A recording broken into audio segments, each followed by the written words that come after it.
നിന്റെ മോനൊരു അമ്മ വേണമെന്നുള്ളത് നിന്റെ അമ്മയുടെ വലിയ ആഗ്രഹ. എന്നാ നീയോ നിന്റെ അനാവശ്യമായ പിടിവാശി കാരണം നിന്റെ മോനൊരു അമ്മയെ വേണ്ടാന്നും പറഞ്ഞ് സ്വന്തം അമ്മയെ ഇല്ലാണ്ടാക്കരുത്.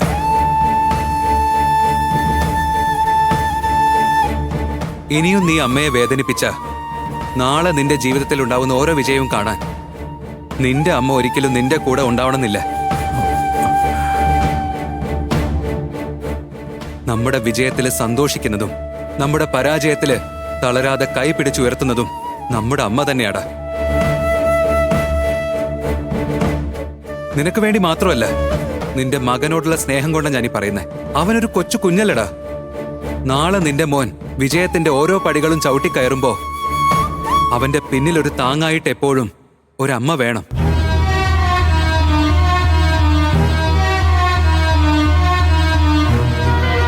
നമ്മളൊന്ന് അടിതെറ്റി വീണ കൈ പിടിച്ച് ഉയർത്തുന്നതിനും നമ്മളെ സമാധാനിപ്പിക്കുന്നതിനും വേണ്ടി ആരെങ്കിലുമൊക്കെ വരുമെന്ന് നമ്മൾ വിചാരിക്കും.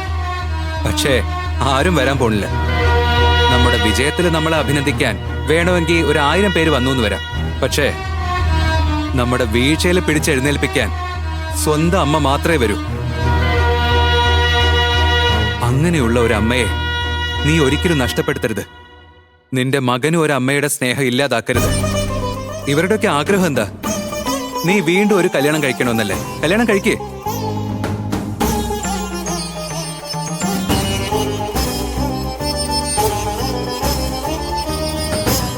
എന്ത് സാധനവും നമ്മുടെ കൂടെ ഉള്ളപ്പോ അതിന്റെ വില മനസ്സിലാവില്ല. അത് നഷ്ടപ്പെട്ടു പോകുമ്പോഴാണ് അതിന്റെ യഥാർത്ഥ വില മനസ്സിലാവുന്നത്. അതൊരു പക്ഷേ അമ്മയാവാം, സ്നേഹമാവാം, കുടുംബമാവാം, ചിലപ്പോൾ കല്യാണമാവാം. അതെന്ത് വേണമെങ്കിലും ആയിക്കോട്ടെ.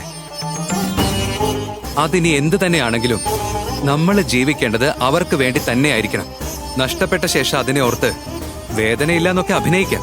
പക്ഷെ അതിന് കഴിയില്ലടാ. ഓരോ നിമിഷവും നഷ്ടപ്പെട്ടതിനെ ഓർത്ത് നമ്മുടെ മനസ്സ് വേദനിച്ചുകൊണ്ടേയിരിക്കും. ഇപ്പൊ ഞാനൊരു ഡോക്ടറായിട്ടല്ല, നിന്റെ സുഹൃത്തായിട്ടാ സംസാരിക്കുന്നേ. അമ്മയെ വേദനിപ്പിക്കലടാ. നീ ഒരു കല്യാണം കഴിക്കേ. കഴിഞ്ഞു പോയ ജീവിതത്തെക്കുറിച്ച് ഓർത്ത് നീ ഇങ്ങനെ വിഷമിച്ചോണ്ടിരിക്കല്ലേ.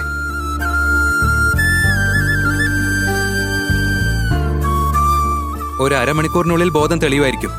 അത് കഴിഞ്ഞിട്ട് അടുത്ത് ചെന്നിട്ട് അമ്മയുടെ ഇഷ്ടം പോലെ ഞാൻ കല്യാണം കഴിച്ചോളാം, അമ്മ വിഷമിക്കണ്ടെന്നും ഒരേ ഒരു വാക്ക് നീ ഒന്ന് പറഞ്ഞു നോക്ക്. ആ ഒരു വാക്ക് മതിയടാ എല്ലാം മാറി മറിയാൻ.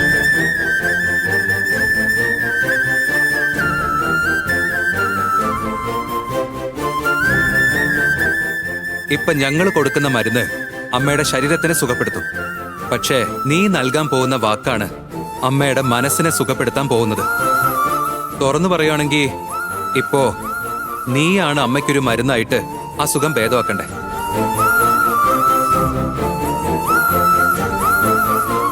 ഞാൻ പറഞ്ഞത് നീ ഒന്ന് ആലോചിച്ച് നോക്ക്. ഓക്കെ, നീ പേടിക്കാതിരിക്കെ. അമ്മയ്ക്ക് ഉടനെ ബോധം വരും. ഞാൻ പറഞ്ഞ പോലെ അമ്മയുടെ ഇഷ്ടപ്രകാരം നീ കല്യാണം കഴിച്ചോളാന്ന് പറ. സെറ്റല്ലേ?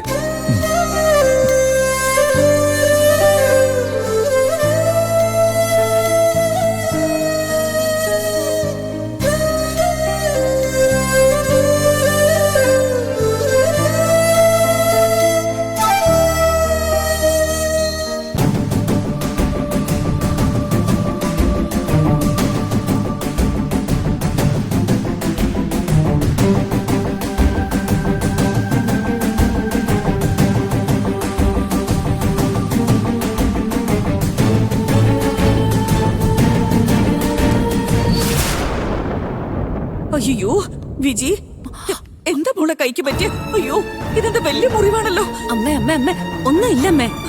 ഇതെന്താ മോളെ യവന്? എന്താ ഇവളുടെ കൈക്ക് പറ്റിയ? ഡോക്ടർ എന്താ പറഞ്ഞേ? ഡോക്ടർ ഇഞ്ചക്ഷൻ ചെയ്തിട്ടുണ്ട്. ജോലി ചെയ്യുന്ന സ്ഥലത്ത് വാതിലിന്റെ ഇടയില് കൈ പെട്ട് കുടുങ്ങിപ്പോയി, അത്രേ ഉള്ളൂ. അയ്യോ, സൂക്ഷിച്ചും കണ്ടൊക്കെ ജോലി എടുക്കണ്ടേ മോളെ? എന്തൊക്കെ കാണിച്ചു വെച്ചിരിക്കുന്നത്?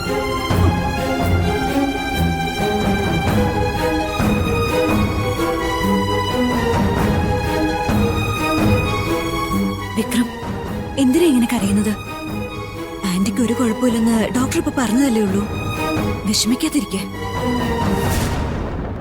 ആന്റിക്ക് പെട്ടെന്ന് ഭേദാവും. നീ കൂളായിട്ടിരിക്കെ.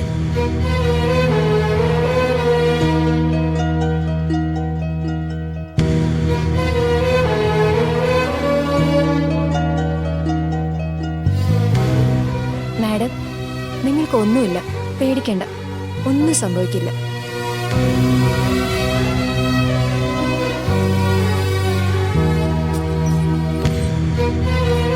സർ, അവർക്ക് ബോധം വന്നിട്ടുണ്ട്.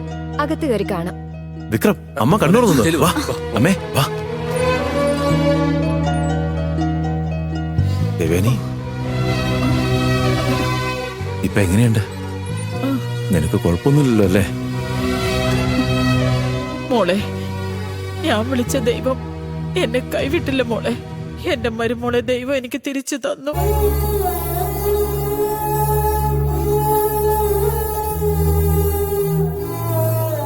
അമ്മേ, വിക്രം, കരയാതെ മോനെ, അമ്മയ്ക്കൊന്നുമില്ല.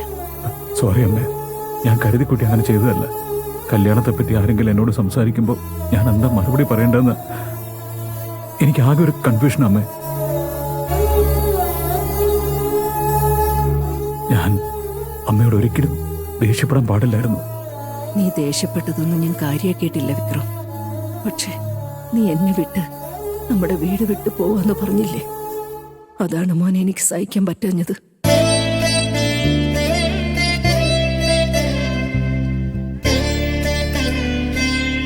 ഞാൻ ജീവിക്കുന്നത് തന്നെ നിനക്ക് വേണ്ടിയാ. നീ ഇല്ലെങ്കിൽ എനിക്ക് എന്ത് ജീവിതാടാ?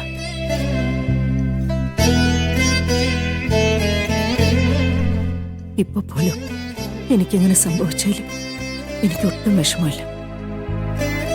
എന്റെ ജീവൻ പോകുന്നത് പോലും എനിക്ക് പ്രശ്നമില്ല. അമ്മേ, ദേവ്യാനി, നീ എന്തൊക്കെയാ പറയുന്നേ? ദേവയാനി, നിന്റെ നല്ല മനസ്സിന് ദൈവം നിനക്ക് നല്ലത് മാത്രമേ വരുത്തൂ. നിനക്ക് ദീർഘായുസുണ്ട് മോളെ. ഇല്ല, എനിക്ക് ഒരുപാട് വർഷം ജീവിക്കാൻ ആഗ്രഹമില്ല. എന്റെ മോന് നല്ലൊരു ജീവിതം ഒരുക്കി കൊടുത്തിട്ട് അടുത്ത നിമിഷം എന്റെ ജീവൻ പോയാൽ പോലും എനിക്ക് സമാധാനം ഉണ്ടാവും.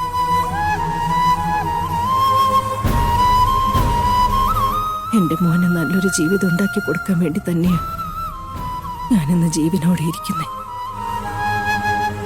നിന്നെ തനിച്ച് കഷ്ടത്തിലേക്ക് തള്ളിവിട്ടിട്ട് ഈ അമ്മയ്ക്ക് സമാധാനത്തോടെ ജീവിക്കാൻ പറ്റില്ല. നീ തനിച്ചായോണ്ടല്ലേ ഇങ്ങനെ ജോലിക്കൊക്കെ പോയി കഷ്ടപ്പെടേണ്ടി വരുന്നത്. അതായിരിക്കും നിന്റെ തലവിധി. നീ എത്ര നാളിങ്ങനെ തനിച്ച് ജീവിക്കുന്ന? ഇതൊക്കെ കൊണ്ടാ ഞാൻ നിനക്കൊരു ആൺതുണ വേണോന്ന് എപ്പോഴും പറഞ്ഞുകൊണ്ടിരിക്കുന്നത്. അമ്മയോട് ഇങ്ങനെ സംസാരിക്കരുതെന്ന് ഞാൻ നേരത്തെ പറഞ്ഞിട്ടുള്ളതാ.